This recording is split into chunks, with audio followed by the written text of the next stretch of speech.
Bonsoir à tous, nous sommes ensemble pour notre émission politique. Ce soir, je reçois un homme qui a décidé de se lancer dans la bataille des régionales. Alors nous verrons avec lui le pourquoi et nous verrons aussi est-ce qu'il a l'intention d'aller jusqu'au bout de son ambition. Je veux parler de Georges Nandan. Bonsoir et merci d'être avec nous. Eh bien, bonsoir ma chère Yvelise et bonsoir aux auditeurs, téléspectateurs de Canal 10 et de toute la Guadeloupe entre autres et au-delà, parce que je sais que votre antenne est suivie dans le monde entier par les réseaux Orange, etc. Donc, je suis très heureux d'être sur le plateau ce soir et de pouvoir m'exprimer et de dire enfin mon intention de pouvoir prendre le pari d'aller à ces élections. Voilà. Alors, Georges Nandan, avant d'aborder cette question, on vous connaît plutôt dans un domaine particulier qui est celui de la mode. On vous connaît au niveau des élections de Miss. Alors, est-ce que vous poursuivez ou est-ce que vous avez changé de cap? Ah non, pas du tout. Je suis dans la vie associative depuis de très nombreuses années. Et quand j'ai pris ce défi il y a 20 ans de positionner la Guadeloupe à l'international, c'était un grand challenge. Si je peux me permettre, sans prétention, je me réclame être de la nationalité universelle. Quand je fais Miss Monde, qui est planétaire, j'ai un passeport diplomatique qui peut rentrer avec... Je suis connecté avec le monde entier. Parce qu'il fallait prendre ce pari, il fallait le gagner, de pouvoir maintenir la Guadeloupe dans un tel challenge. Et j'ai vu que je remercie toutes les personnes qui m'ont accompagné, les parents, les différentes candidates, parce que je ne fais pas qu'un concours, je fais à peu près 15 concours. Nous avons eu la chance de pouvoir avoir ces franchises et je suis très fier de moi de pouvoir positionner mon île, la Guadeloupe, à ce niveau international. Et croyez en moi, ça n'a pas été facile. Et c'est pas facile. Voilà. Aujourd'hui, est-ce qu'on peut dire qu'il y a autant d'engouement pour ces élections? Eh bien oui, tout à fait. D'ailleurs, le superviseur de Miss Monde, la présidente Julia Morley, a programmé, si tout va bien, pour cette année à Puerto Rico. C'est la première fois que cette élection va être à Puerto Rico le 16 décembre prochain. Je parle bien au conditionnel, oui. Si tout se passe bien. Si nous arrivons à nous en sortir de cette situation que nous connaissons et qui est vraiment dramatique. Quoi, voilà. Et sinon, je suis aussi dans le monde du combat de coq, qui est une passion qui fait partie de notre culture depuis la nuit des temps. Et je suis un combattant. Je dirige un établissement capacitaire qui est le Galodrome de Changy. Et donc, il faut conserver le patrimoine culturel de la Guadeloupe.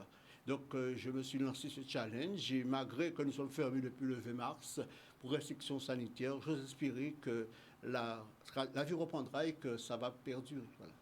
Voilà, donc qu'est-ce qui vous a poussé à vous positionner pour les élections régionales? Eh bien, ma chère Yves, je vais être franc avec vous et je le dirai sincèrement, je suis un peu déçu et de voir chaque jour, parce que je suis dans la population, ancré dans la population par mes activités associatives, la déception et la souffrance de cette population. Car elle souffre, cette population. Ce qu'oublie malheureusement... peut-être certains politiques qui essaient. Je ne suis pas là ce soir, ce n'est pas mon intérêt de faire un procès d'intention à quiconque. Mais je dis que, est-ce que vraiment nos politiques, ils essaient, mais ils n'y arrivent pas. Pourquoi ils n'y arrivent pas? Parce que tout simplement, ils ne sont pas entendus. Et pourquoi vous y arriverez-vous? Mais je vais essayer. Écoutez, si tout le monde ne prend pas sa propre initiation pour essayer de faire quelque chose, on reste stagné et on fait confiance à les mêmes personnes qui ont conduit la Guadeloupe à la faillite totale dans tout. Le constat est déplorable. Je vous dis bien que je ne fais pas de procès d'intention à quelque individu que ce soit. Alors, parce que, comme si je peux me permettre, comme vous savez, je dirige une association et je travaille avec toutes les mairies de composants, quel que soit leur bord politique, et ils m'ont toujours ouvert la porte pour pouvoir m'aider, pour pouvoir soutenir cette organisation. Alors, vous dites avec conviction, je dirige une association. Est-ce que cela vous donne une certaine légitimité? Est-ce que ça vous donne, on va dire, ce désir-là d'être aux élections régionales? Est-ce que vous comparez les choses? Mais ma chère Yves, ce n'est pas la première fois. Ça remonte déjà longtemps. J'avais déjà participé comme candidat à l'élection en 89. Ça remonte, j'étais le plus jeune candidat de France à l'époque, en 89, et puis j'ai continué au régional de 92. Et c'est vrai que je me suis toujours intéressé à la chose politique. Je suivais le parcours, j'encourageais certains candidats. Et je suis toujours, c'est un peu, je dirais, une passion, d'abord pour moi, de pouvoir constater l'évolution politique de tout un chacun. Et c'est vrai que nous avons, à l'exception cette année, de nouveaux élus, et on a fondé de grands espoirs en eux. Donc, je suis là pour entendre et les encourager au maximum. C'est le cas, par exemple, qu'à Capesterre, où je soutiens le maire, Jean-Philippe Courtois. C'est un nouveau élu, il vient d'être élu. Il traverse actuellement une situation difficile. Bien entendu, je ne dirais pas que c'est sa faute, mais quand même, on doit l'encourager et être à ses côtés pour essayer d'apporter, essayer de l'accompagner des problèmes que traversent les différentes collectivités, qui est déplorable. Mais il y a une souffrance aussi du personnel communal qu'on doit en tenir compte. Alors, vous dites qu'il traverse une période difficile. On peut dire qu'aujourd'hui, beaucoup de gens en Guadeloupe traversent des moments difficiles. Alors, vous l'avez dit, moments difficiles, et ça, on l'entend de partout. Comment arriverez-vous à vous sortir d'affaires si vous êtes élu? Comment pourrez-vous faire face à la situation ambiante? Ben écoutez, il faut d'abord que le pouvoir central puisse nous écouter. Nous avons, pour la première fois, je peux me permettre, avec le plus grand respect que je dois au président de la République, mais affaire à quelqu'un qui décide tout, qui contrôle tout. Nos parlementaires, ils sont sensibilisés. On entend sur les différents médias qu'ils interviennent pour le problème des masques, des enfants à l'école, par exemple, parce que nous avons des spécificités qui est propre à la nôtre, la Guadeloupe. Malheureusement, ces parlementaires que nous avons, ils font remonter des communiqués en commun et qui sont pourtant de la même majorité de ce pouvoir en place, puisque ce sont des gens qui sont de la majorité présidentielle. Je vois par exemple que la loi sanitaire est passée à l'unanimité avec la voix de ces gens-là, puisqu'ils font partie de la coalition je crois, RLM du président Macron. Mais on les entend à longueur de journée qui prennent des décisions communes, un front commun, et ça n'aboutit à rien du tout. Alors, j'en suis très désolé. Et je dis peut-être que nous avons un problème, que nous n'avons pas su saisir cette chance, cette opportunité. Hier soir, j'ai écouté avec beaucoup d'attention votre émission. Et c'est vrai que Mme Chevry, Evita en a soulevé le problème. Nous sommes passés complètement à côté de la plaque en 2003. On avait l'opportunité de devenir une collectivité avec la déclaration de Basse-Terre. Mais les Guadeloupéens ont été manipulés, je peux me permettre, par certains personnages politiques qui ont occupé par la suite des postes fonctionnels très importants. Et qu'est-ce que ça a mené à la Guadeloupe? Rien du tout, nous sommes encore pire. Parce que je dis qu'en collectivité, certes que ça a été difficile pour la Martinique et la Guyane. Saint-Martin, on voit Saint-Barthélemy, ça marche très très bien. On peut avoir cette possibilité de pouvoir discuter avec l'Europe. Là, nous sommes région périphérique. Au lieu de passer encore au stade de département qui est d'une autre majorité, la région qui est d'une autre majorité. Donc vous êtes pour un changement de statut de la Guadeloupe? Je pense que le moment est venu que les enfants de la Guadeloupe, quel que soit leur bord politique, puissent se rassembler et penser qu'on doit avoir un autre statut pour la Guadeloupe. Vous êtes plutôt à droite ou à gauche? Je suis, disons, au centre. Je vous l'ai dit, je travaille avec toutes les tendances politiques. Je n'ai pas de parti politique. Mon parti, c'est la Guadeloupe, que je porte dans le cœur. Et si je suis dans un temps de combat pour la Guadeloupe, c'est que j'aime la Guadeloupe. Mais avec qui irez-vous aux élections?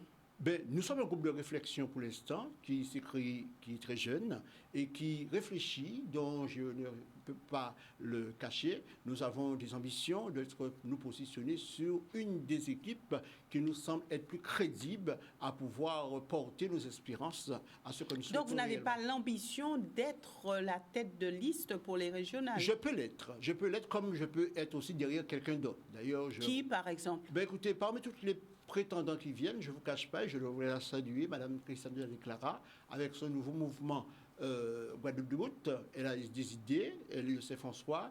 Il y a d'autres encore que que je connais. Le président de région, je travaille très bien aussi. J'ai travaillé avec sa majorité. Je travaille très bien aussi. J'étais candidat au municipal sur une liste du Parti communiste, que nous avons essayé d'expliquer à la population certaines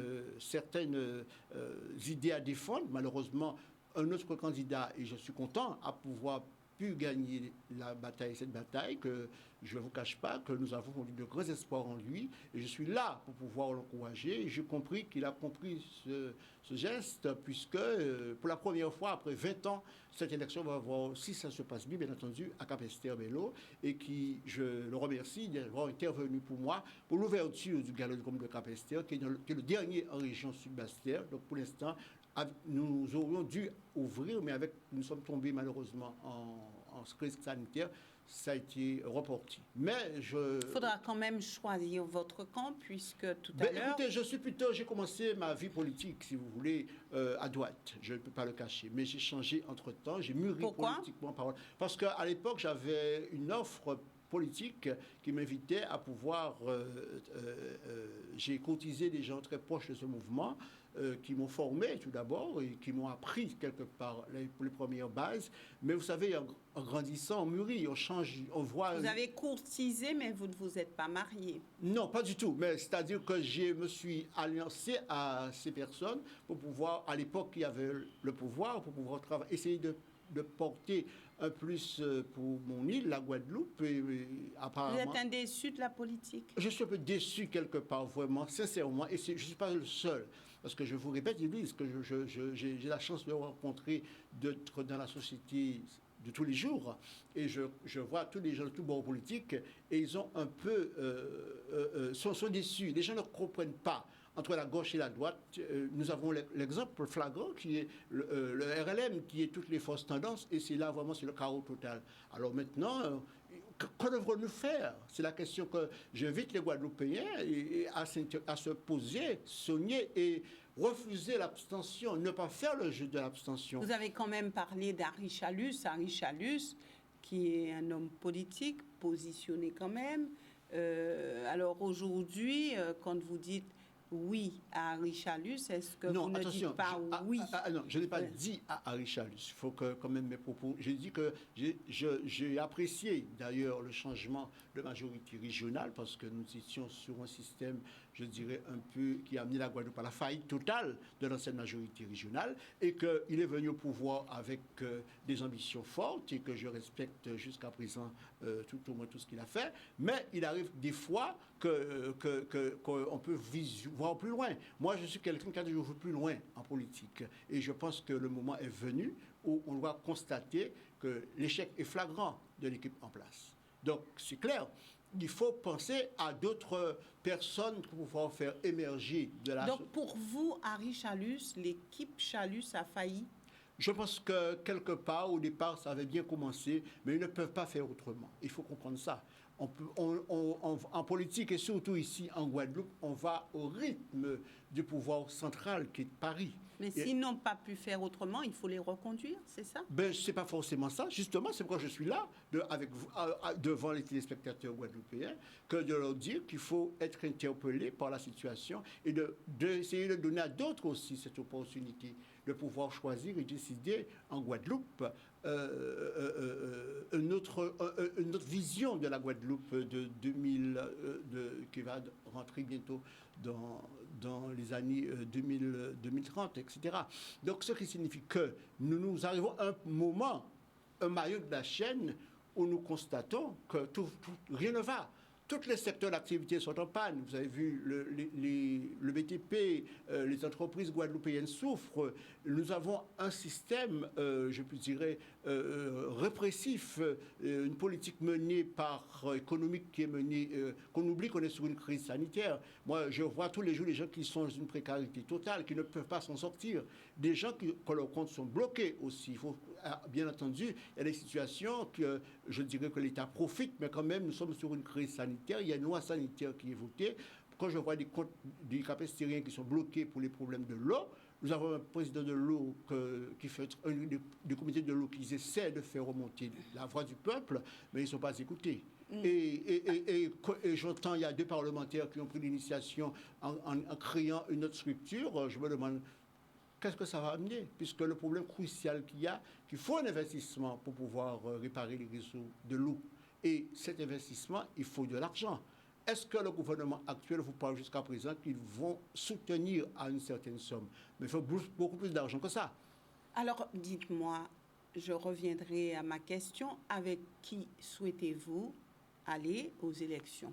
Ben, pour l'instant, Yvelise, comme je vous dis, nous sommes au stade d'un groupe de réflexion. Nous sommes là pour pouvoir écouter et entendre le programme de tout et chacun. Si nous ne nous retrouvons pas, je ne vois qu'est-ce qui m'empêchera pas d'y aller?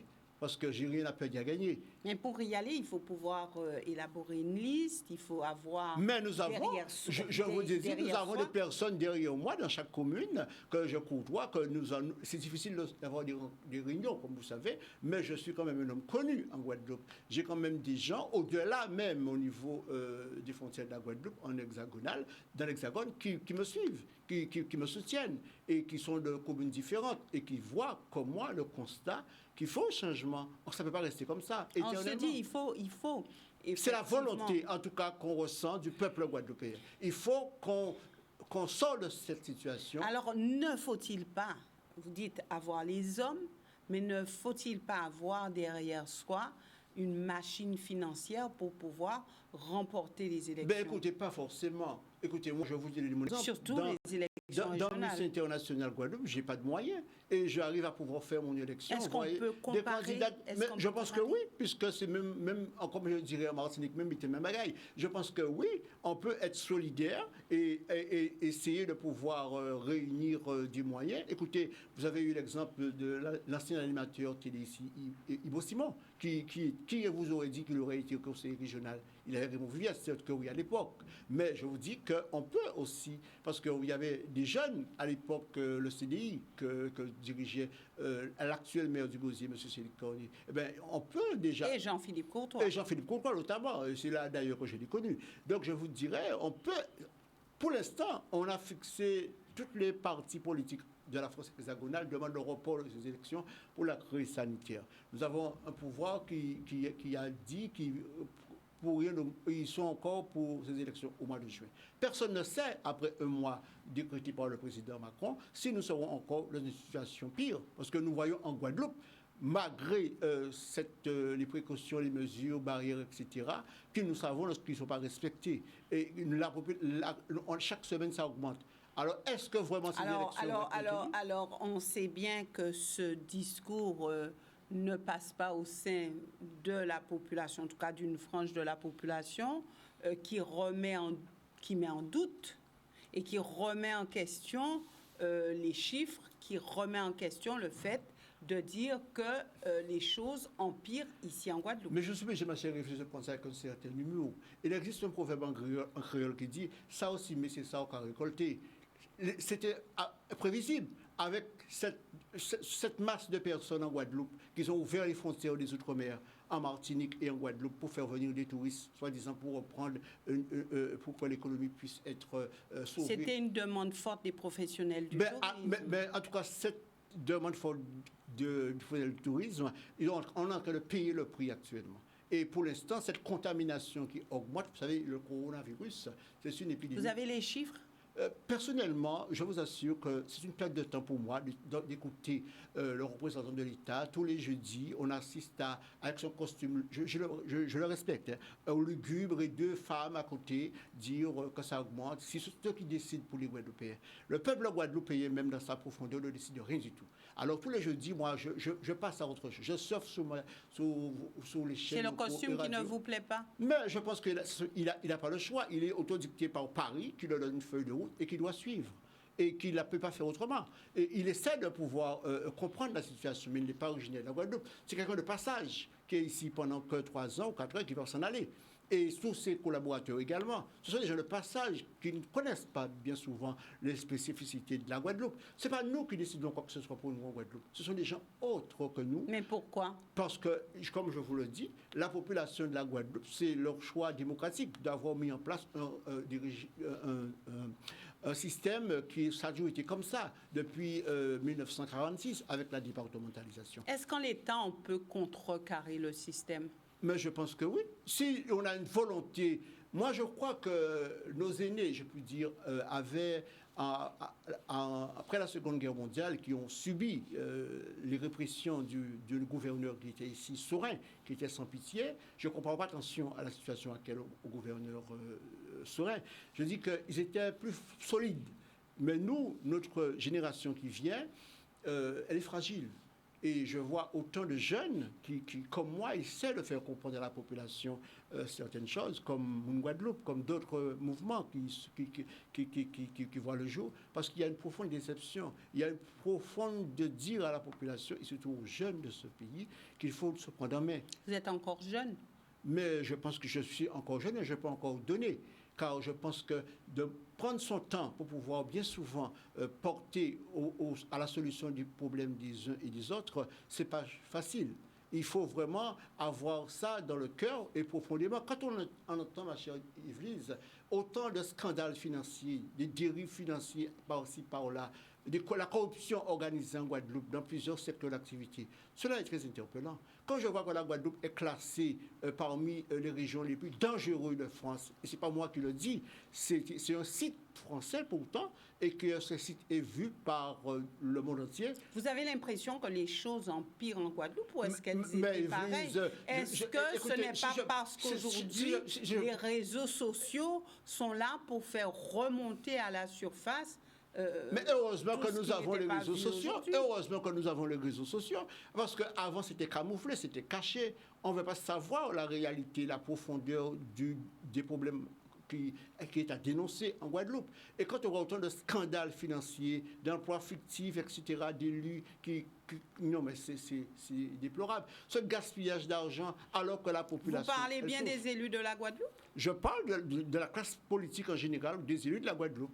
Vous n'êtes pas censé savoir que l'actuelle présidence de région, il y a 2 mises en examen parmi les vice-présidentes. Et qu'il continue quand même à diriger les affaires de la Guadeloupe.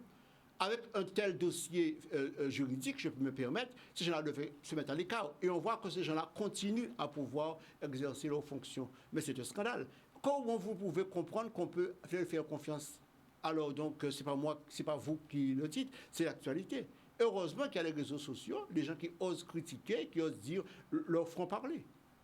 Voilà. Bien entendu, avant, on n'avait pas ce média, je puis dire, qui est puissant et qui dit la vérité, qui a le cœur franc, au moins qui parle. Est-ce que les réseaux sociaux disent toujours la vérité? Ben, je pense qu'en partie... Est-ce que les réseaux sociaux font suffisamment de recherche pas forcément, pour pouvoir être dans la vérité? Si vous voulez, il a une approche plus de la réalité que est ce qui se passe dans le pouvoir local. Parce que, écoutez, on n'aurait pas jamais su...